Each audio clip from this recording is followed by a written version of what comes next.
दर्शकवृन्द नमस्कार।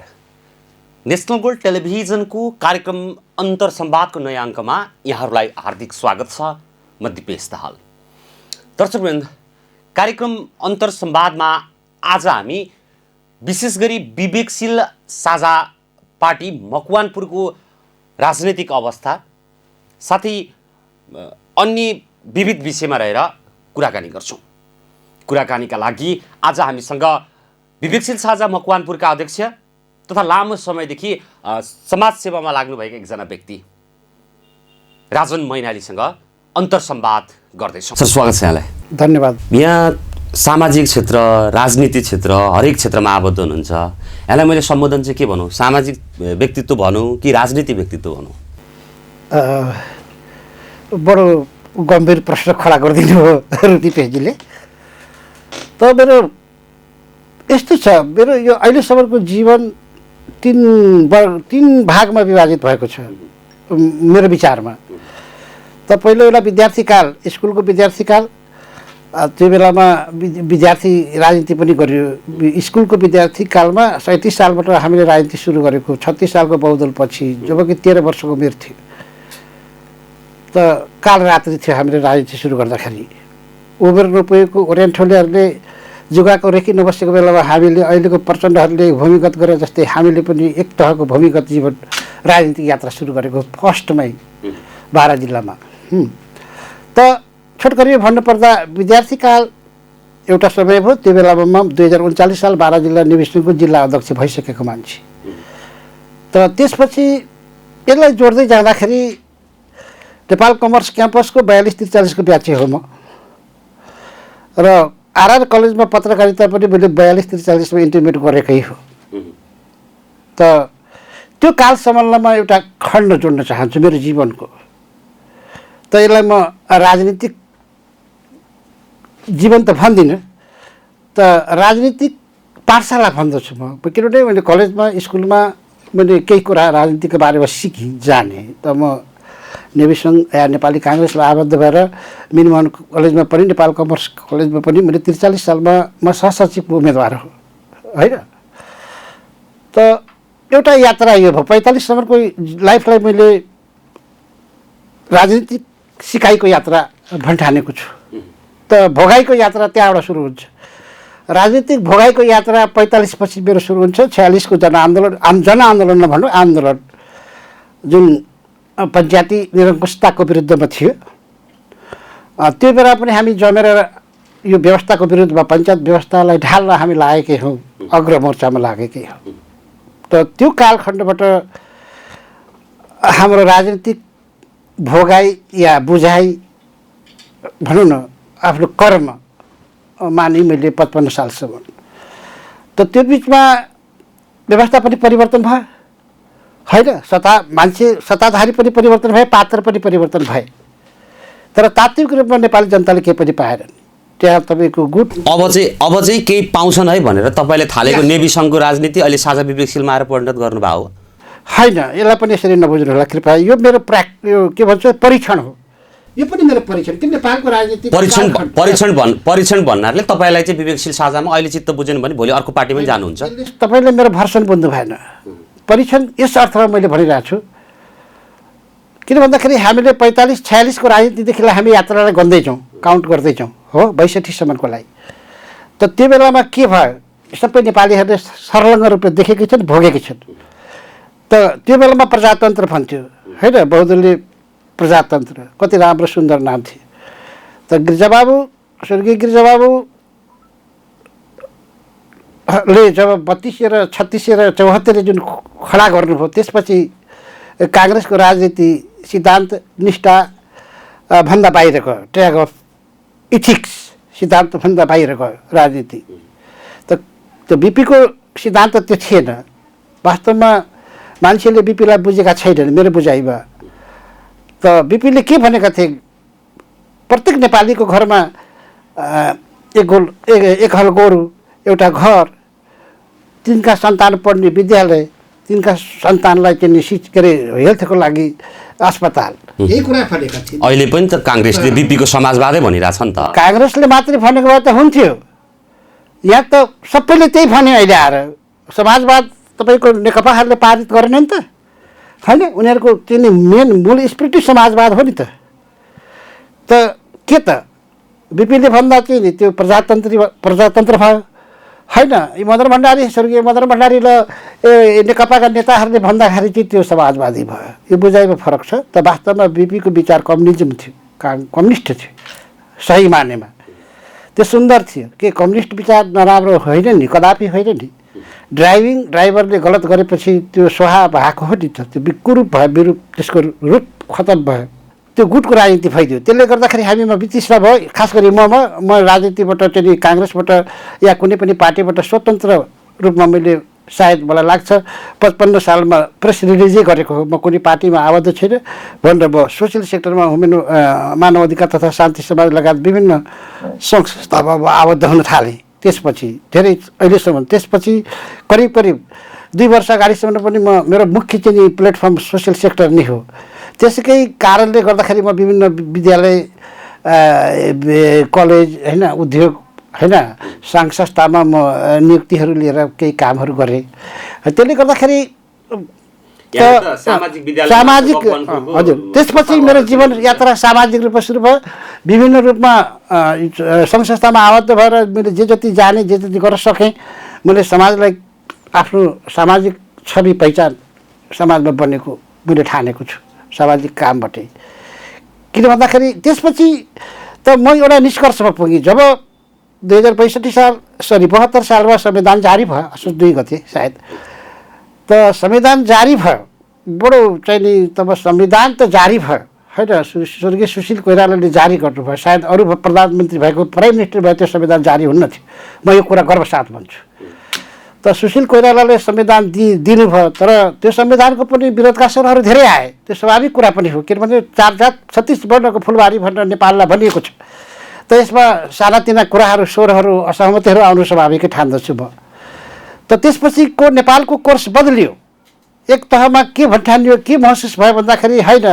तपाईँको राजनीतिक लडाइँ सकियो अब किनभने कति राम्रो भनिएको छ हाम्रो संविधानमा गणतान्त्रिक नेपाल भनेर रिपब्लिकन या होइन त गणतन्त्र प्राप्त भइसक्यो नि त अब होइन जनताले संविधान बनाइसक्यो नि त अब जनताको छोराहरू प्रतिनिधि भएर गएपछि ती जनताले बनाए भयो नि त होइन त अब भनेको नेपालमा समृद्धि र विकास हो अब नेपाल तुरन्त धेरै चाहिँ हामी चाहिँ द्रुत गतिमा विकास गर्नुपर्छ त्यसको लागि सही नेतृत्व सही सिद्धान्त सही विचारधारा सही क्षमता भएको नेतृत्व र पार्टीको आवश्यकता थियो किन भन्दा यी पार्टीहरूले सिद्धान्तअनुसार व्यवस्थाको सिद्धान्तअनुसार व्यवस्थाले इन्डिकेट गरेका मर्मअनुसारको शासन व्यवस्था डेलिभरी गर्न सकेनन् चुके बारम्बार चुके त्यसपछि यो व्यवस्थाप्रति मान्छेहरूको वितृष्णा जाग्यो भयङ्कर रूपमा जागेको हो तर अल्टरनेट वैकल्पिक शक्ति नेपालमा जन्मन सकेन जन्मिन खोज्छ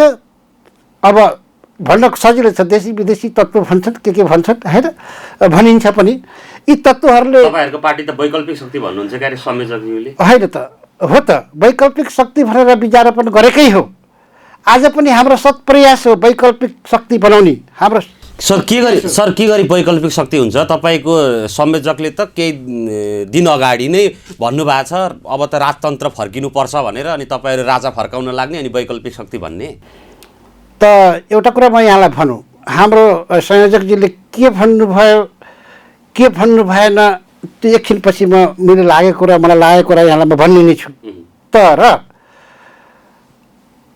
तर छातीमा हात राखेर भन्नुहोस् विवेक दिपेशजी छातीमा हात राखेर तपाईँ भन्नुहोस् 2007 सालदेखि 2072 सालसम्मको हाम्रो 3टा जेनेरेसनको सङ्घर्षले खोजेको चिज नेपाली जनताले प्राप्त गरे होला सर जस्तो यो 7 सालदेखि 62-63 सालसम्म आइपुग्दाखेरि देशमा राजनीति परिवर्तन भयो 72 सालमा नेपालको संविधान जारी भयो यो नै राजनीति परिवर्तनै ठुलो परिवर्तन हो भनेर त तपाईहरु जस्ता राजनीति गर्ने मान्छेहरूले जनतालाई भन्नुभयो हो क्यारे तपाईले अलिकति कुरालाई अलिकति म चाहन्छु कुरालाई म सिधा रूपमा मैले भनेको हैन राजनीति गर्ने मान्छेले म चाहन्छु कुराहरूलाई सिधा रूपमा प्रस्तुत गर्न चाहन्छु म त मैले रविन्द्रजीले भनेको कुरालाई कहाँ समर्थन गरेको हो र होइन नि गरेको छैन त एकछिनपछि बोल्छु भनेकै छु नि। तर जनताहरू निराश भए। त मलाई लाग्दछ आज साँच्चीकै हामीले के जनमत सङ्ग्रहको हामीले घोषणा राज्यले गर्ने हो भनेदेखि त साँच्चीकै यो मुलुकमा त्यो व्यवस्था संवैधानिक राजतन्त्र फर्किने सम्भावना धेरै छ। मैले त्यसको पक्ष गरेको होइन, म राजतन्त्रवादी होइन। राजा चाहिँ को हुनुपर्ने? पक्नुहोस्, म राजतन्त्रवादी होइन। ज्ञानेन्द्र पारस? यस, म भन्दैछु यो एक किसिमले नेपाली जनताले जजमेन्ट गर्ने कुरा हो। तर परम्परागत रूपमा भन्ने हो भने, मान्यताको रूपमा भन्ने हो भने, विश्वको मान्यताको रूपमा पनि हामीले हेर्न सक्छौँ। विभिन्न देशको जहाँ राजतन्त्र थियो त्यसको पनि मूल्य मान्यता हामीले हेर्न सक्छौँ। त यसो गर्दा दरबारभित्रकै मान्छे राजा बन्ने हो, दरबारभित्रकै मान्छे। त यसको मतलब मैले तपाईँलाई सोध्न खोजेको कुरा जस्तो जनमत सङ्ग्रह गर्नुपर्छ भन्नुभयो होइन, राजा चाहिँ फलानु वीरविक्रम शाहदेवै आउनुपर्ने कि अर्को एउटा मैनाली, अर्को हरिबहादुर स्याङ्ताङ आए पनि हुने हो? होइन, त मैले भने राजतन्त्रको मूल्य मान्यता अनुसार, विश्व राजनीतिको चरित्र अनुसार राज संस्थाभित्रैबाट आउनुपर्छ। त्यो दिगो हुन्छ। किन दिगोको लागि भने अहिले बहुदल पछिका गणतन्त्रमा र गणतन्त्र पछिको सङ्घीयतामा आज कति छोटे राजाहरू छन्। यो राजालाई, यो तपाईँको बाइपङ्खी घोडालाई नेपाल राष्ट्रले पोषण गर्न सक्दैन, पाल्न सक्दैन, धान्न सक्दैन। तपाईँले भन्न खोज्नु भएको फेरि पनि श्री 5 बडा महाराज ज्ञानेन्द्र वीरविक्रम शाहदेव भन्नुहुन्छ? होइन, त्यस्तो मैले कहाँ भनेको छु र, भनेकै छैन। त्यो कुरा उनीहरूले बुझ्ने कुरा। फेरि राजतन्त्र धरापमा पार्ने हो कि राजतन्त्रलाई ऐतिहासिक रूपमा एउटा धरोहर रूपमा उसलाई जोगाएर लाने, त्यो उनीहरूको हातको कुरा। तर हाम्रो भनाइ के छ भन्दाखेरि न ज्ञानेन्द्र राजा हुनुहुन्छ न पारस राजा हुनुहुन्छ। राजा हुनुपर्छ भनेदेखि शानदार रूपमा हिमानी हुनुपर्छ। शानदार रूपमा हुनुपर्छ भने शानदार रूपमा हिमानी हुनुपर्छ।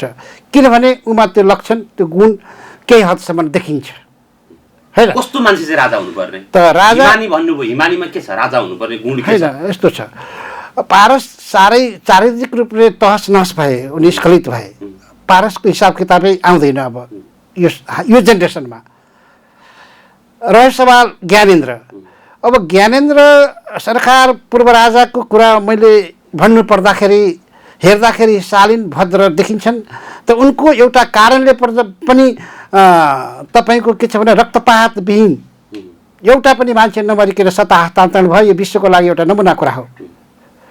त शालीन ज्ञानेन्द्र भएकै कारण र अन्य केही दाउपेचका कारण होला। तर हामीले बुझ्दाखेरि शालीन ज्ञानेन्द्र भएकै कारणले, जबकि उनको बुवाले जन्माएको हुर्काएको रुकमान कटवाल प्रधान सेनापति थिए त्यस बखतमा, होइन, आफ्नै धर्म छोरो प्रधान सेनापति हुँदा पनि गद्दी त्याग गरे। के यसलाई हेर्न पर्दैन र? के यसलाई नेपाली जनताले बुझ्नु पर्दैन र? तर यसको मतलब मैले राजतन्त्र ठिक छ, गणतन्त्र नराम्रो भयो भन्नु खोज्नुभयो? गणतन्त्र नराम्रो बनाइयो हाम्रा नेतृत्वले। अब म भन्न त राजनेता भन्छन्, तर म मेरो मुखबाट राजनेता भनेर सम्बोधन गर्न चाहन्न। किन राजनेताको लक्षण, त्यो किसिमको गुण अहिले मौजुदा हाम्रा नेताहरूमा कुनै पनि नेताहरूमा देखिएन। त्यस कारणले म राजनेता भन्न चाहन्न। तर नेता हुन्, हाम्रा देशका नेता हुन्, लिडर हुन्, जसले 2007 सालदेखि भन्दा पनि अगाडिदेखि सङ्घर्ष पनि गर्दै आएका छन्। यसको मतलब सबै खराबै छन् भनेको पनि होइन। तर मातृभूमि, आफ्नो सार्वभौम सत्ता, आफ्नो जनतालाई आत्मसात नगरिकन, त्यसलाई मूलमन्त्र नबनाइकन, कसैको इसारामा र कसैको स्वार्थमा जुन देशको राज्य व्यवस्था सञ्चालन हुन्छ, त्यो व्यवस्थामा लेखेका उसका विधानहरू, संविधानहरू राम्रा हुँदाहुँदै पनि, सुन्दर हुँदाहुँदै पनि त्यस अनुसार कार्यान्वयन नगर्दाखेरि, त्यसलाई जीवन व्यवहारमा नउतार्दाखेरि, यो सारा अहिले भएका राजनीतिक मेरो बुझाइमा, माफ गर्नुहोला श्रोताहरू, मेरो बुझाइमा आजको नेपालको राजनीति जुन घटित भइरहेछ त्यसलाई म राजनीति नै भन्दिनँ। यो राजनीति होइन। यो राजनीति परिभाषाभित्र, आचरणभित्र, निष्ठाभित्र, होइन, सार्वभौम सत्ता प्रतिको एउटा जिम्मेवारीप्रति, मातृभूमिको एउटा जिम्मेवारीप्रति कुनै पनि नेताहरूले आचरण गरेको इमान्दारीपूर्वक भन्न पर्दाखेरि भएन, देखिएन, गर्न सकेनन्। त लामो होला। तर कुरा के हो भन्दाखेरि यावत कारणले, वितृष्णाले कारणले गर्दाखेरि जनताहरू धेरै निराश भए, धेरै कुण्ठित भए। त नयाँ शक्ति, नयाँ पार्टी उदयमान भए हुन्थ्यो भनेर जनताहरूले आशा गरेकै हो। त्यसैलाई एउटा राजनीतिक भविष्य, राजनीतिको नेपालको राजनीतिको नयाँ भविष्यको गोरेटो कोर्नको लागि हाम्रो साझा विवेकशीलको गठन भएको हो। पहिलो कालखण्डमा साझा विवेकशीलले देशव्यापी रूपमा जनताहरूको, नेपाली जनताहरूको, खास गरी युवा विद्यार्थीहरूको, प्रबुद्ध समुदायहरूको धेरै नै समर्थन र सहानुभूति पाएकै हो। त्यसै कारणले काठमाडौँको मेयरको के अरे चुनावमा भन्नुहोस्, स्थानीय चुनावमा भन्नुहोस्, हाम्रो चाहिँ केन्द्रीय चुनावमा भन्नुहोस्, प्रकाशमान सिंह र हाम्रो रविन्द्र मिश्रजीको जुन कम्पिटिसन, भयानक कम्पिटिसन, घाघरान कम्पिटिसन जुन हेर्नुहोस्, त देशभरि हामीले पाएको मतलाई हेर्नुहोस्। शानदार रूपमा नेपाली जनताले यसलाई आत्मसात गरेकै थिए। त त्यसलाई आज हामीले सुरक्षित रूपमा हाम्रो नेतृत्वले जोगाइदिएर राखेको भए आज शानदार रूपमा नेपालको राज्य व्यवस्था सुशासन सञ्चालन गर्ने अवस्थामा नेपाली जनताले पक्कै पनि पुर्याउने हामीले देखेका थियौँ। त्यसमा नेपाली जनतालाई धेरै मेरो राजन मैनाली व्यक्तिगत तर्फबाट मकवानपुरको विवेकशील साझा पार्टीको संयोजकको हैसियतले म यहाँहरू सबैलाई कोटी कोटी नमन गर्न चाहन्छु। तपाईँहरूले विश्वास गरिदिनु भयो। तर यो महाभुल हाम्रा नेतृत्वले गरिदिनु भयो। यो कसको शिकारमा, कसको कुपभाजनमा, के कारणले पार्टीहरूलाई ब्रेक गर्नुभयो, तोड्नुभयो, फुट्नुभयो उहाँहरू। त उहाँ नेपाली जनताको सामुन्ने, मतदाताको सामुन्ने विदेशी नेपालीहरूले पनि भयङ्कर रूपमा हामीलाई सपोर्ट गरेको हो। जहाँ प्रवासीमा रहनुहुन्थ्यो, खतरा रूपमा उहाँहरूले समर्थन गरेकै हो, सपोर्ट गरेकै हो। तब भन्दैछु यहाँलाई पत्रकारजी, म भन्दैछु त तपाईँकै कुरा त म बोलिरहेको छु नि। कहाँ मेरो कुरा मैले बोलिरहेको छु र जनताको कुरा बोलिरहेको छु मैले। त नेतृत्व चुकेकै हो। त नेतृत्व फेरि जुटिएका छन्, फेरि एकसाथ भएका छन्। त बारम्बार यसरी जुट्नु फुट्नु यसले राम्रो सन्देश दिँदैन, जुन हामीले भोगिसकेका छौँ राम्रोसँग, होइन? त नेपाली जनतासित, नेपाली माटोलाई कसम खाएर एकपल्ट हामीलाई मौका दिनुहोस्। हामी एउटा चाहिँ सुव्यवस्थित कल्याणकारी लोकतन्त्र मार्फत यो मुलुकको शासन व्यवस्था हामी चाहिँ सञ्चालन गर्न चाहन्छौँ र यो मुलुकको भविष्य हामी चाहिँ काँचुली फेर्न चाहन्छु भनेर नेपाली जनताको सामुन्ने मेरो विचारमा माटोको कसम खाएर साँच्चीकै सो अनुसारको आचरण भोलिका दिनमा हामी सबैजनाले गर्दै गयो भने त्यो अवस्था फेरि हाम्रो आउन सक्छ। यो पार्टीलाई जनताले साथ दिन सक्छन्। त्यसको लागि हामी आफ्नो जीवन व्यवहारमा, आचरणमा, हाम्रो सिद्धान्तमा, हाम्रो गराइमा, हाम्रो कर्ममा हामी तल्लीन भएर लाग्न सक्नुपर्छ, विश्वास लिन सक्नु पर्यो। भन्नाले तपाईँहरूको मूल एजेन्डा चाहिँ के हो भने राजा आऊ देश बचाऊ, हिमानीलाई राजा बनाउनु पर्छ भन्ने खालको लाग्नुभयो। कति जनताले साथ देला त भन्न पाइ? यो त तपाईँले भनेको हुनाले प्रसङ्गवश मैले हाम्रो पार्टीको सिद्धान्तभन्दा बाहिर मैले भनिहालेँ। मेरो व्यक्तिगत कुरा भन्नुको लागि नै भनिसकेँ त, त्यो होइन। तर यो मैले पनि किन भन्नु पर्यो, तपाईँले पनि किन भन्नु पर्यो? हरेक मान्छेले कोठामा बसेर किन भन्नु पर्यो? हरेकले भनिरहेको छ अहिले कोठामा बसेर यो व्यवस्था भएन, व्यवस्था होइन, सञ्चालक भएनन्, यी देशद्रोही हुन्, यी ल्यान्ड दोर्जे हुन्। आजका जति पनि हाम्रा नेतृत्व छन् उच्च तहका, यी भनिने हो भनेदेखि यिनीहरू ल्यान्ड दोर्जे हुन्, यिनीहरू नेपाली सपुतै होइनन्। किनभने पाँचपल्ट जो मान्छेले एउटा प्रधानमन्त्री बन्न मौका पाए अहिले पनि हुनुहुन्छ, होइन? अहिले पनि हुनुहुन्छ।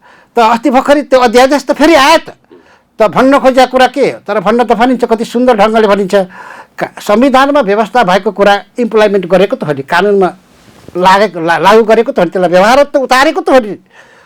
त्यो कानुनमा संविधानमा के लेखेको छ भन्दाखेरि तत्त समयमा तपाईँको के छ अध्यादेश ल्याउन पाउने, तत्त समयमा मन्त्रीमण्डलले निर्णय गरेर। तर के पाउने भन्दैमा छ्यान विचारै नगरिकन, होइन? हिजो त्यही केपी ओलीले ल्याउँदाखेरि चाहिँ सारा चाहिँ तपाईँको के छ भन्दाखेरि हड्कम्मा मच्यो, होइन? आज यही शेरबहादुरले फेरि तातै, होइन, ल्याउँदाखेरि चाहिँ त्यो चाहिँ संविधानले दिएका, संविधानले प्रदत्त गरेको अधिकार र सबैलाई एउटा खुला रूपमा जान पाउने, बस्न पाउने अधिकार दिएको, कुण्ठित नगरेको, बडो के अरे डेमोक्रेसी तरिकाले, बहुदलीय तरिकाले त्यसलाई ठुलो बाटो बनाइदिएको, जो पनि फुट्न पाउने। त यसको जोखिम त जैसा करनी वैसा फर्नी भन्ने उखान पनि त छ नि। अब सायद हाम्रा अहिलेका सम्मानित प्रधानमन्त्रीको पार्टीमा पनि त त्यो चाहिँ त्यसको असर पर्न सक्छ नि। तर राम्रो काम गरेको होइन संविधान। त्यसै हुनाले त विभिन्न कुरालाई हाम्रो जीवन व्यवहारमा भोगाइबाट सिकेर, पाठ सिकेर त्यसलाई करेक्सन गर्ने, त्यसलाई संस्करण भन्छ नि, अर्को संस्करण भन्छ नि। त यो के त यसलाई हामीले त त्यसै गरी लानु पऱ्यो नि त, सुन्दर सुव्यवस्थित तरिकाले लानु पऱ्यो नि त। त्यसरी लगेको भएदेखि आज कसले चाहिँ तपाईँको 10वटा पार्टी खोल्थ्यो र? के जरुरी छ र? त अरूको जस्तो व्यवसाय गरेर हामीले चाहिँ राज्यलाई के अरे पार्टीलाई चाहिँ सत्तामा जाने भर्याङ बनाएर अनि हामीले चाहिँ करौँ अरबौँ तपाईँको सम्पत्ति कमाएर देश र मातृभूमिलाई लुट्नलाई हाम्रो साझा विवेशका कतिपय कर्मठ साथीहरू आएका होइनन् नि।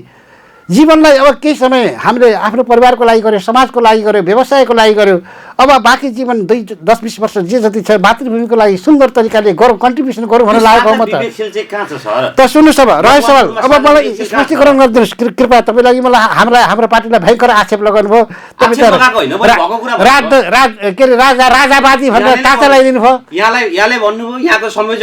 होइन त तपाईँले कुनै होइन त्यस्तो कुरा होइन क्या, होइन पार्टीको मूल सिद्धान्त यो होइन, स्पिरिट यो होइन। के हो त सर? पक्नुस् न, म भन्दैछु त। म कस्तो अप्ठ्यारो पारिदिनु भयो तपाईँलाई।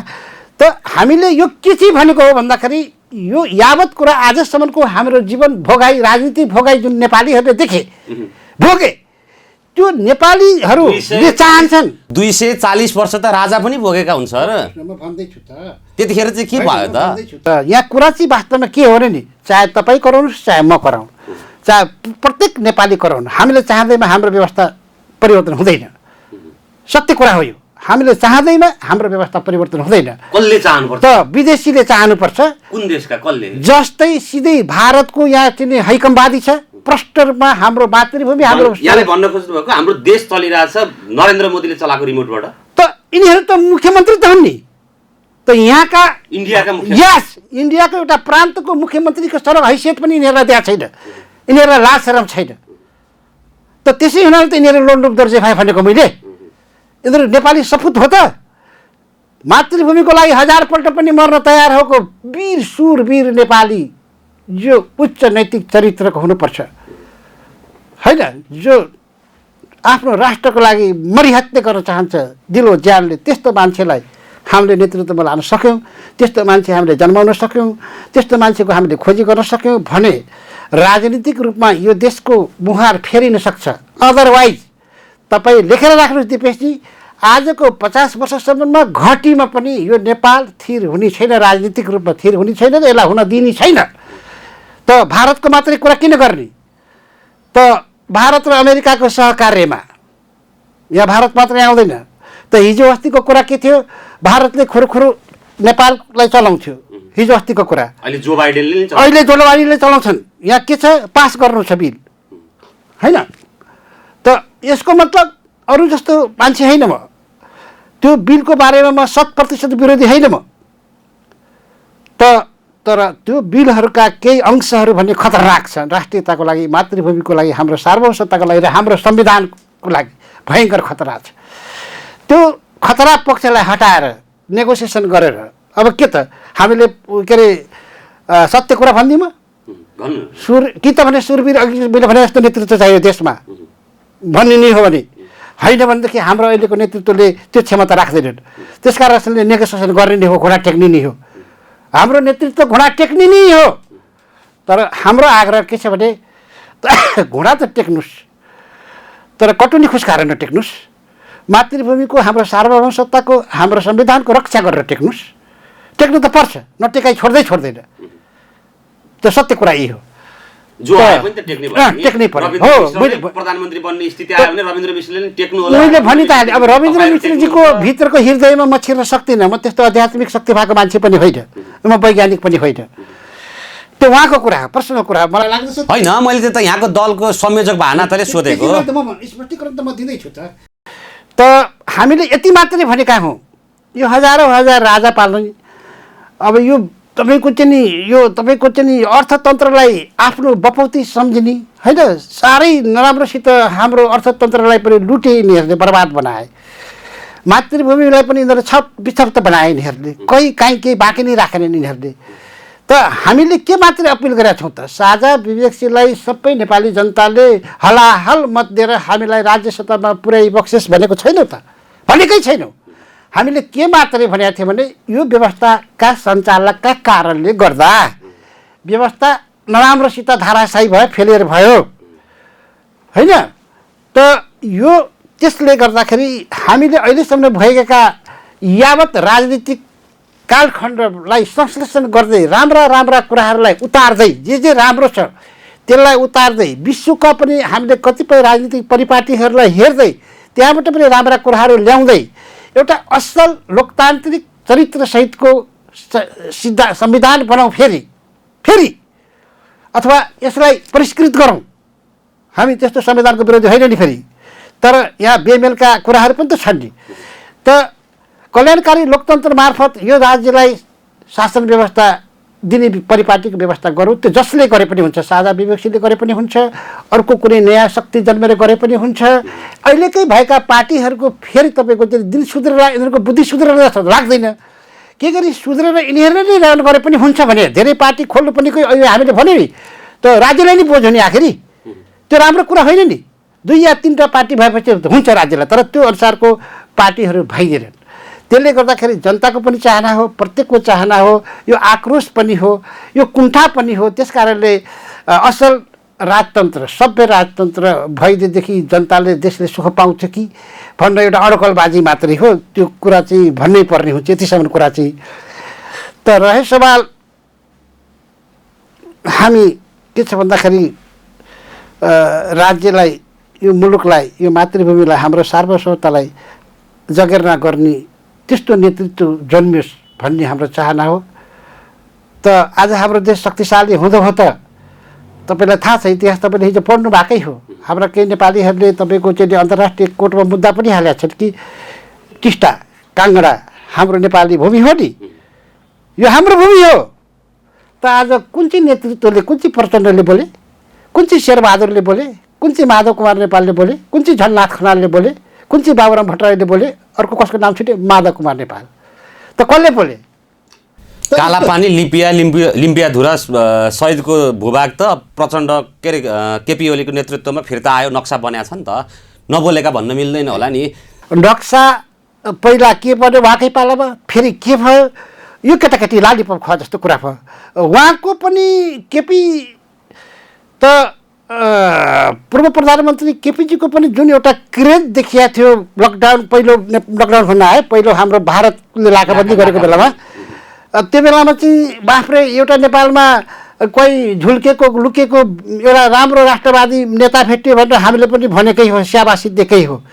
हामी पृथक सिद्धान्त भए पनि हामीले भनेकै हो। र उहाँलाई, उहाँको झन्डै 2/3 हाराहारीमा मत आउँदा पनि हामीले कङ्ग्रेचुलेसन भनेकै हो। तर व्यवस्था, राज्य व्यवस्था राम्रोसित सञ्चालन गर्नु होला, शासन व्यवस्था कल्याणकारी लोकतन्त्र या मौजुदा संविधान अनुसार त्यसलाई चाहिँ ड्राइभ गर्नु होला, होइन? त तेरो र मेरो नभनिदिनु होला। यो तेरो र मेरो भनिदिएकोले त जम्मै बिग्रिया हो नि, होइन? त भएन, सबै फेलियर भयो। उहाँले त झन् उहाँ त धुन्धकारिणी भएर भस्मासुरै भएर जानुभयो आफ्नो पार्टीको लागि। त हामी चाहन्छौँ त नेपालका ठुला शक्तिहरू नबिग्रियोस्, स्खलित नहोस्, कमजोर नहोस्। त्यो भयो भने हाम्रो सार्वभौमता कमजोर हुन्छ। समाज कल्याण परिषदमा आबद्ध हुनुहुन्थ्यो, समाज कल्याण परिषदमा हुनुहुन्थ्यो। त्यसै गरी मानव अधिकार तथा शान्ति समाज मकवानपुरको अध्यक्ष हुनुहुन्थ्यो, नेतृत्व गर्नुभएको थियो। त्यति बेला के काम गर्नुभयो? त यो मानव अधिकार शान्ति समाजको जहाँ मैले नेतृत्व गरेँ त्यो बेलामा द्वन्द्व चर्किएको थियो राज्यमा, माओवादी द्वन्द्व चर्केको थियो 56-57तिर। त्यो बेलामा महासचिव थियो जिल्लाको। त त्यो बेलामा हामीले गऱ्यौँ के भन्दाखेरि हामीले निष्पक्ष रूपमा काम गऱ्यौँ।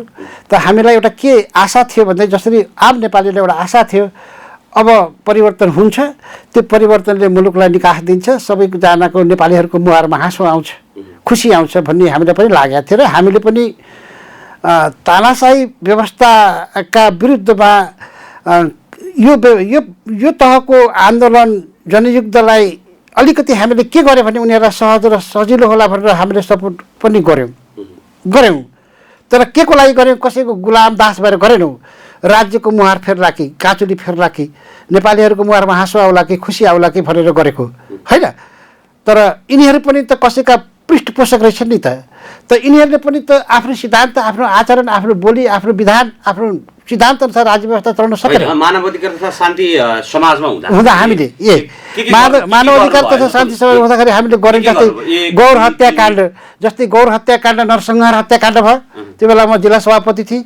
त्यहाँ कोही चौरोमुसो कोही जान सकेको थिएन। त्यो माहौलमा पहिलो ताली छिर्ने मान्छे नै म हो। त्यहाँ सन्नाटा थाहा थियो, मुर्दा लास थाहा थियो। पछि माधव कुमार नेपाल अनि हाम्रो महरा, त्यो बेला गृहमन्त्री हुनुहुन्थ्यो के महरा हाम्रो, होइन, कृष्णबहादुर महरा, उहाँहरू आउनुभयो हेलिकप्टरबाट। त्यसपछि अलिअलि मान्छेहरूको अलिअलि आवत जावतहरू बढ्यो। बडो सन्नाटा थियो। त्यहाँ जानु भनेको ज्यानको जोखिम गरेर जानु थियो। त्यहाँ गएर हामीले कोर्डिनेट गऱ्यौँ। हामीले त्यो बेलाका माधव कुमार नेपाल, त्यो बेलाका कृष्णबहादुर महरा, त्यो बेलाका एसपीहरूसित हामीले कोर्डिनेट गऱ्यौँ।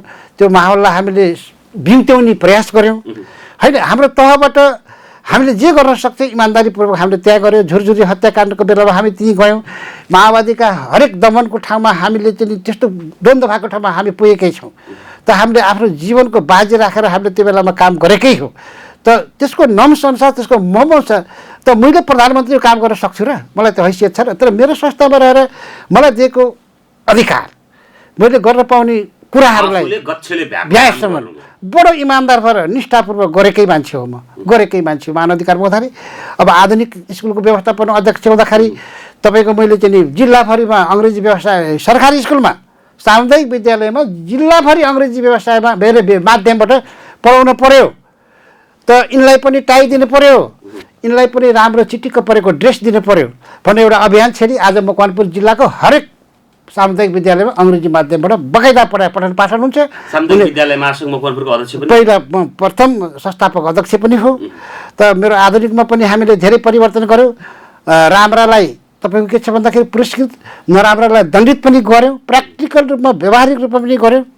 त हामीले आफ्नो कर्म, हाम्रो अधिकारले दिएका कुराहरू हाम्रो के अरे हाम्रो उसले भ्याएसम्म, आफ्नो बुताले भ्याएसम्म, आफ्नो बरकतले भ्याएसम्म इमान्दारीपूर्वक गऱ्यो। जस्तै पशुपति मन्दिरकै कुरा गर्नुहुन्छ भने हेटौडाको पशुपति मन्दिरको त्यसको अहिले भएको बिजनेस कम्प्लेक्स मेरै अध्यक्षतामा महायज्ञ लगाएर, त मेरै अध्यक्षमा हेटौडाका सारा सांसदहरूलाई सदस्य राखेर होइन, त मेरै नेतृत्वमा बन्ने एउटा पहिचान, एउटा छुट्टै पहिचान बनेकै छ। त सोसियल वेलफेयर काउन्सिलमा भन्नुभयो, जोड्नुभयो। त त्यहाँ बस्दाखेरि हामीले खास गरी मैले चाहिँ एउटा मोतियाबिन्दु भएका हाम्रा नेपाली वृद्धहरूलाई, खास गरी वृद्धलाई फोकस गरेँ। तर जसको पनि गरेँ, नानीको पनि गरेँ, बच्चाको पनि गरेँ, सबको मोतियाबिन्दुको क्याम्प राखेर देशका करिब 13-14 जिल्लामा हामीले राखेर हामीले शानदार रूपमा सन्दुक रोहित तिलगङ्गासित हामीले टाई अप गरेर उहाँलाई धेरै धेरै हामी आभारी छौँ सन्दुक रोहितप्रति। उहाँले हाम्रो वचन राखिदिनु भयो। तर उहाँको नेतृत्वमा, उहाँको डक्टरको नेतृत्वमा त मैले त्यसको कोअर्डिनेटर म थिएँ। मैले देशभरिमा मलाई लाग्छ 32,000 जति हामीले मोतियाबिन्दुको अपरेसन गराएर मान्छेहरूलाई आँखा दान दिलाएर देशभरि नै हामीले यो तेरो भनेनौँ। हामीले जहाँ जहाँ भ्यायौँ, जहाँ जहाँ हामीलाई रिपोर्ट आयो, सर्वे आयो, त्यहाँ चाहिँ मोतियाबिन्दु बढी छ भन्ने खबर आयो। त्यहाँ कोअर्डिनेट गरेर हामीले निष्पक्ष रूपमा हामीले काम गरेकै हौँ।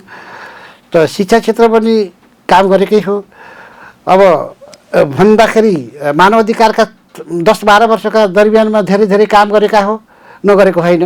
त्यो बेलामा मानवाधिकारको धेरै भयावह स्थिति थियो। त्यो बेलामा हामी मानवाधिकार कर्मीलाई पनि समाजले देख्दथे आज द्वन्द्व कम छ, आज टकराव कम छ, अलिकति शान्त छ भनौँ न, अलिकति शान्त छ। माओवादी जनयुद्ध कालको जस्तो त छैन नि होइन, जथाभावी बोल्न त भएन नि। जे सत्य कुरा वस्तुस्थिति के हो त्यो भन्ने नै हो।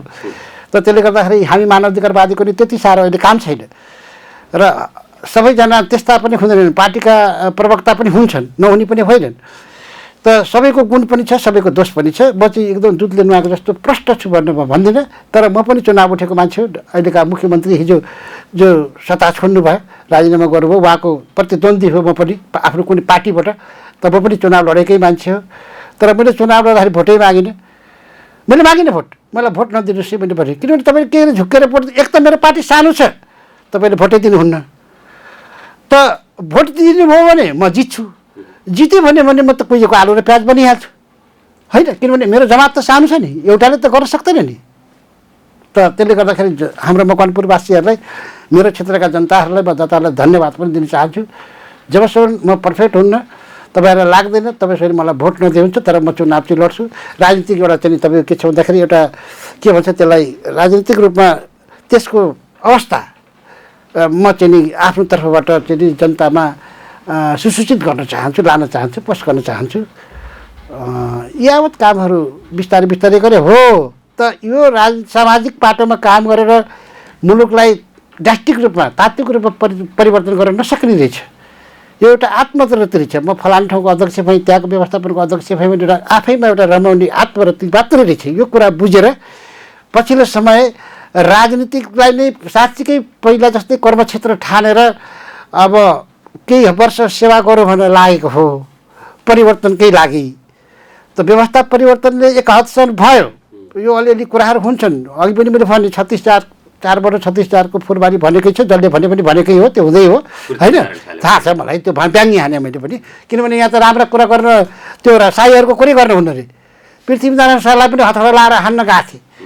अब यस्ता यस्ता बुद्धि भ्रष्ट भएका मान्छेहरू शासनमा भएपछि हुन्छ। हामी कार्यक्रमको अन्तिममा पनि छौँ सर। एउटा प्रश्न चाहिँ मैले यहाँलाई नछुटाइकन सोधेँ। अहिले कोरोनाको कारण देशमा अझै पनि कोरोनाले देश पूर्ण रूपमा खुल्ला हुन सकेको छैन, खुकुलो हुन सकेको छैन। व्यापार व्यवसायहरू बन्द छन्, कतिपय धेरै व्यवसाय गर्ने मान्छेहरूको व्यवसाय घाटामा परेको छ। धेरैजना मजदुरका परिवारहरूको रोजीरोटी खोजिने अवस्थामा पुगेको छ। यति बेला पनि सरकारले, यति बेला पनि प्रशासनले त्यसमा चाहिँ निषेधाज्ञा गरिरहेको छ। निषेधाज्ञा नै यो कोरोनाको चाहिँ अचुक औषधि हो, के लाग्छ यहाँलाई अन्तिममा? धन्यवाद दिपेशजी। यो प्रश्न तपाईँले मलाई सोध्नुभयो, बडो इन्साफ गर्नुभयो, मेरो लागि इन्साफ गर्नुभयो। मैले ठानेको छु त म त हाम्रो देशको यो व्यवस्था सञ्चालन गरेका छ, राज्य व्यवस्था, प्रधानमन्त्री भन्नु, एउटा मन्त्री हाम्रो क्याबिनेट छ, त्यसलाई यो प्रश्न म गर्न चाहन्न। किनभने उनीहरूको यो क्षमताको कुरै होइन। यिनीहरू त के छ भने अर्काको कपी गरेर देश चलाउने मान्छे हुन्। यिनीहरू त के भने यिनीहरूसित भिजनै छैन।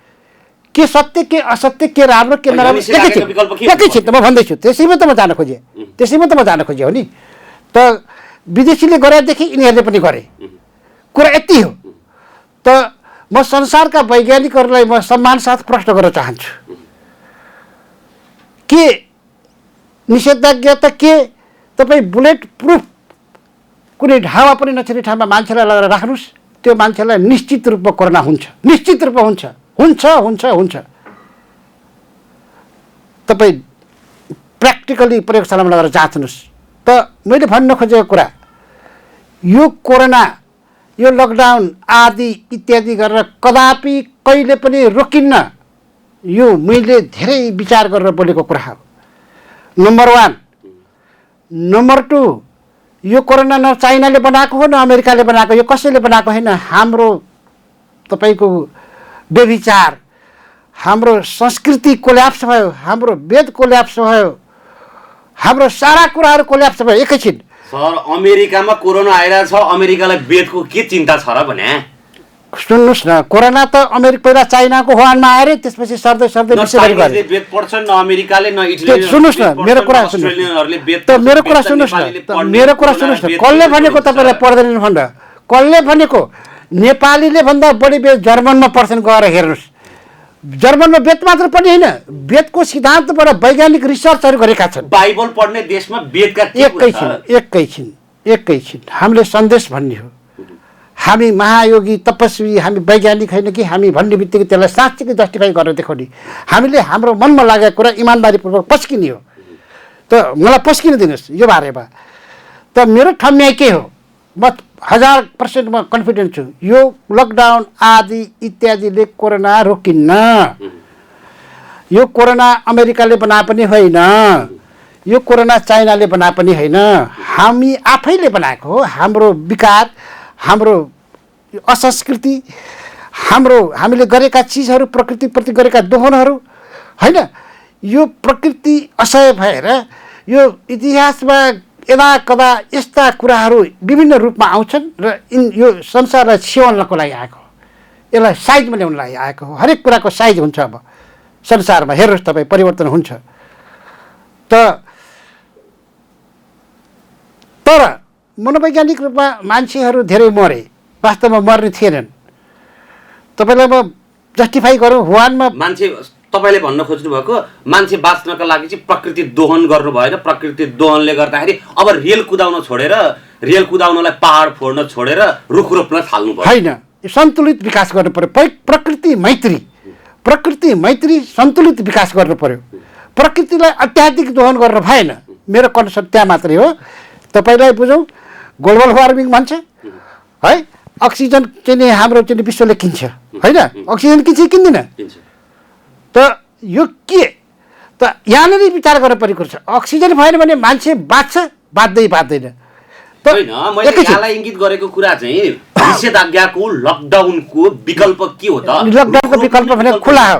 सुन्नुहोस्, लकडाउनको विकल्प भने खुला हो, तर केही मापदण्डहरू हामीले पुरा गरेकै राम्रो, त्यो हरेक कारणले राम्रो छ। जस्तै हामी मास्क लगाउँछौँ त हामीलाई धुवा धुलो त जाँदैन नि, त्यो राम्रै कुरा हो, सर्दैन। त्यो धुलोहरूभित्र ब्रोन्काइटिस हुनुबाट कम हुन्छ होइन, त्यो राम्रो कुरा। बेला बेलामा साबुन पानीले हात धुनु त्यो राम्रो कुरा हो। जसरी विज्ञापन गरेर तपाईँको अर्बौँ रुपियाँ सफा गराइरहेछ, यो पनि राम्रो कुरा होइन। अत्याधिक तपाईँको विज्ञापन छलेर तपाईँको यो सेनिटाइजरहरूको डुप्लिकेट सेनिटाइजरहरूको पनि बिक्री व्यापारमा खुला रूपमा छोडिदिएर अर्बौँ रुपियाँ पैसा पनि स्वाहा भएको छ। यो पनि ध्यान दिनुपर्छ, दुइटै कुरा सन्तुलित रूपमा गर्नुपर्छ। त यी कुराहरूलाई ध्यानमा राखेर कोरोना लकडाउनले कोरोना रोकिन्न। त यो अमेरिकाले पनि छोडेको होइन, यो चाइनाले पनि छोडेको होइन, यो हाम्रै प्रकृतिबाट उत्पन्न भएको कुरा हो। रोकिन्न यो त हजुरले अघि नै देखि तपाईले रह्यो सवाल आर्थिक रूपमा लकडाउनको विकल्प चाहिँ के हो सर? लकडाउनको विकल्पै भनेकै त्यही हो त। सहज रूपमा जसरी हिजो अस्ति हामी हिँडेका थियौँ नि, गरेका थियौँ नि, आफ्नो वर व्यवसायहरू सबै उद्योग धन्दाहरू पढाइहरू जे जति थिए नि त्यसलाई सोही रूपमा सार्वजनिक रूपमा खुल्ला छोडिदिनु पर्छ है। राज्यले भनेका वैज्ञानिक कारणहरू जुनलाई हामीलाई लाग्दछ त्यो कुराहरू हामीले अघि पनि भन्यौँ, सेनिटाइज आदि इत्यादि, हात धुने आदि इत्यादि, मास्क प्रयोग गर्ने, त्यो गर्दा राम्रो कुरा हो। त यो पनि सोल्युसन होइन, फेरि म भन्दैछु त राम्रो कुरा तर सोल्युसन होइन। त यो अब आत्मविश्वास हामीले बढाउने हो क्या। यो कोरोना भनेको 200% मनोविज्ञान हो। त मैले हुवानमा लाँदै थिएँ नि त, हुवानमा पहिला मनोविज्ञान के हो, कोरोना भनेको मौत हो, मृत्यु हो भन्ने भयो। मान्छेहरू लागेका मान्छे 90% मरेको मरेन, अहिले पनि मरिरहेछ छैनन्, अहिले छैनन्, 90% मरेका छैनन् अहिले। त अहिले कोरोना 90% मरेको छैन, मरेर त मरिरहेछ। पहिला त मरेको थिए हुवानमा पनि मरिरहेछ नि कोरोना लागेर। होइन दिपेशजी, यो मर्नुको कारण अर्को छ त, म भन्दैछु। त कोरोनाको डिजिजको कारणले ती जति पनि मान्छे मरेको होइनन्, मुख्य मरेको चाहिँ तपाईँको सामाजिक सञ्जालमा फेसबुकमा जुन युवाहरू या कोरोनाबाट रोग लागेर मरेका मान्छेहरू पोस्ट गरे नि, फोटो पोस्ट गरे नि भद्रगोल रूपमा, झनै युवा युवतीको। त्यसले गर्दा कोरोनाको बेडमा बसिरहेका मान्छेहरूलाई त्यसले छुन्छ, त्यो अरूलाई थाहा हुन्न, त्यो उसलाई थाहा हुन्छ। जसलाई कोरोना लागेको छ, जोसित आत्मविश्वास कम छ, आत्मबल कम छ, जोसित कन्फिडेन्टी छैन, त ऊ ठहरै जान्छ। किन मलाई नि भएको, 2 पल्ट कोरोना भयो मलाई होइन, त्यो मलाई थाहा छ राम्रोसित। त यो राम्रो किन गरे, यसलाई यसको विश्लेषण विश्वले किन गरेन? त म अपिल गर्न चाहन्छु, खालि अपिल मात्रै गर्न चाहन्छु, कृपया यो रोक्नुपर्छ। यो कोरोनाको कारणले मरेको विशेष गरी युवा युवतीको फोटो पोस्ट गर्नबाट रोक्नुपर्छ। यो कारणले 30% मान्छेको मृत्यु भएको छ, कोरोना लागेको मान्छेको 30%को मृत्यु भएको छ है। त्यसले गर्दाखेरि आफ्नो आत्मविश्वास गर्नु पऱ्यो, उसित मेलमिलाप गर्ने हो। कोरोना भनेको हामीसितै, हाम्रै इम्युनिटीले, हाम्रै शरीरले सहकार्य गरेर उसलाई हामीले विश्वासमा लिएर, हामीलाई उसले विश्वासमा लिएर यसरी जीवन चलाउने हो। के तपाईँलाई म प्रश्न गरौँ, एड्स निको भयो त? एड्स आएको आज कति वर्ष भयो? तपाईँको एड्स र कोरोना छुट्टै, नेचर छुट्टै हो। तर मैले खालि भन्न खोजेको मेडिसिनले के निको पार्न सक्छ त भन्न मेरो कन्सर्न त्यो हो, मेरो कन्सर्न त्यो हो होइन। त 2009बाट 10मा चीनमा सास भन्ने आयो, त्यो आज रोकिया छ त? छैन नि या। त त्यसले गर्दाखेरि जे पनि जन्मिन्छ त्यो रहन्छ नै रहन्छ, यो प्रकृतिक कुरा हो, नियम हो। सार्स मेर्स पनि सर कोरोनाको एउटा रूप हो। अहिले जुन कोभिड-19 आइरहेको छ त्यो चाहिँ सार्स र मेर्सको विकसित रूप हो। त्यस कारणले म यति मात्रै भन्न चाहन्छु, म वैज्ञानिक हुन्न, त्यस्तो त म डिक्लेयर त कसरी भन्नु, मैले मनमा लागेको कुरा मात्रै सेयर गरेँ हो श्रोताहरूलाई। त यही कुरा हो, कोरोना रहन्छ, जहिले पनि रहन्छ। यसलाई हामीले हिजो जे गर्दै आएको थियौँ त्यही तरहले सहज रूपमा हामीले राज्यले त्यसलाई बुझिदिनु पऱ्यो। उद्योग धन्दा, कल कारखाना, आफ्ना वर व्यवसाय सबै खोल्नु पर्यो। यहाँले भन्न खोज्नु भएको आत्मविश्वास बढाउनु पर्यो र भ्रामक प्रचार गर्न भएन, भ्रामक प्रचार गर्ने भएन। कोरोनाले मान्छे मर्दैन, म ठोक्का गर्छु। जसको आत्मविश्वास बलियो छ त्यो कोरोनाले रातिभर के पनि हावाले पनि छुँदैन त्यसलाई। जस्तै म हो, म त टिकटक बनाएर खेलेर बस्थेँ कोरोनाको बेलामा, यो याद कुराहरू के पनि हुँदैन। त यो भयो। तर इकोनोमिक रूपमा हामी धेरै मार्न पऱ्यौँ, विश्व मार्न पऱ्यो कोरोनाको कहरले होइन। आज मयौँ भने राष्ट्रलाई हम्मे परेको छ, त हामी त झन् अछुतो रहने कुरै भएन नि। त अनावश्यक रूपमा हामीले क्षति बेहोरिरहेका छौँ। निषेधाज्ञा भन्दा बाहेक अर्को वैकल्पिक उपायहरू अपनाउनु पर्यो, वैज्ञानिक उपायहरू अपनाउनु पर्यो, चलाउनु पर्यो। व्यवसाय हरेक कुराहरू एकदम स्फूर्त रूपमा चल्नु पर्यो। र अहिले तपाईँको राज्य उद्योग धन्दाहरू, व्यवसायहरू धेरै नै प्रभावित भएको छन्, धेरै क्षति भएको छ, करोडौँ मान्छेको क्षति भएको छ। यो किन भन्दाखेरि व्यवसाय सुचारू रूपले भएन, धेरै जसो 90% 80% त बन्दै भयो। बल्ल खोल्यो, पुलिस फेरि ठोक्दै हिँड्छ एकछिनमै होइन, त्राहीमाम छ। त यसले गर्दाखेरि इकोनोमिक अवस्था खस्क्यो, मुलुक कमजोर भयो, विश्व कमजोर भयो। त यसलाई अलिकति वैज्ञानिक ढङ्गले सोचेर यो लकडाउन निकास होइन, यसको औषधि होइन भन्ने कुरा साँच्चीकै आत्मसात गरेर संसारभरि नै म चाहन्छु लकडाउन सुचारू रूपमा खोलिदिनुपर्छ, छोडिदिनुपर्छ। हस् हस् सर, हस्। समय र संवादको लागि धन्यवाद। आइदिनु भयो महत्त्वपूर्ण समयको लागि। के थियो सर अन्तिममा? त म के भन्न चाहन्छु भने मकवानपुरमा मैले साझा विवेकशीलको या विवेकशील साझाको नेतृत्वमा म छु। म सबैलाई आह्वान गर्न चाहन्छु त राजनीतिक रूपमा जो तपाईँको अलिकति निराशा हुनुहुन्छ, जो असल बाटोको खोजाइमा हुनुहुन्छ, राजनीतिक असल बाटोको खोजाइमा हुनुहुन्छ, तपाईँ साँच्चीकै मुलुक र युवाहरूलाई परिवर्तन गर्न चाहनुहुन्छ भनेदेखि विवेकशील साझामा आबद्ध हुनुहोला। हामी गोलबन्द हौँ र हामी सत्प्रयास मात्रै गरौँ, सत्प्रयास मात्रै गरौँ। त सत्प्रयासमा भोलि सबैले साथ दिए, जनताहरूले साथ दिए, राष्ट्रले साथ दियो भने हामी हाम्रो लक्ष्यमा पुगौँला।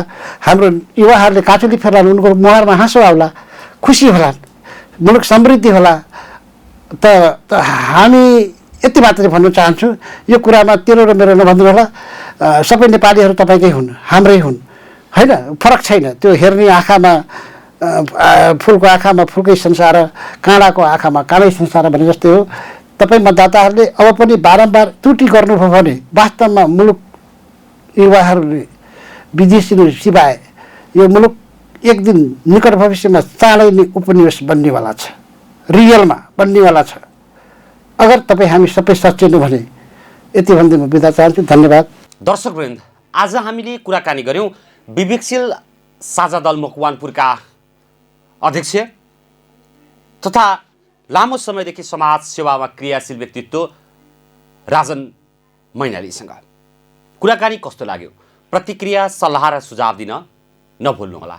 साथै हामीलाई फेसबुक र युट्युबमा फलो गर्न पनि सक्नुहुनेछ। आजको कार्यक्रमबाट कार्यक्रमको अतिथि राजन मैनाली, कार्यक्रम सञ्चालक म दिपेश दाहालसँगै सम्पूर्ण टिम आज्ञा चाहन्छौँ। हेर्दै गर्नुहोला नेसनल गोल्ड टेलिभिजन। नमस्कार।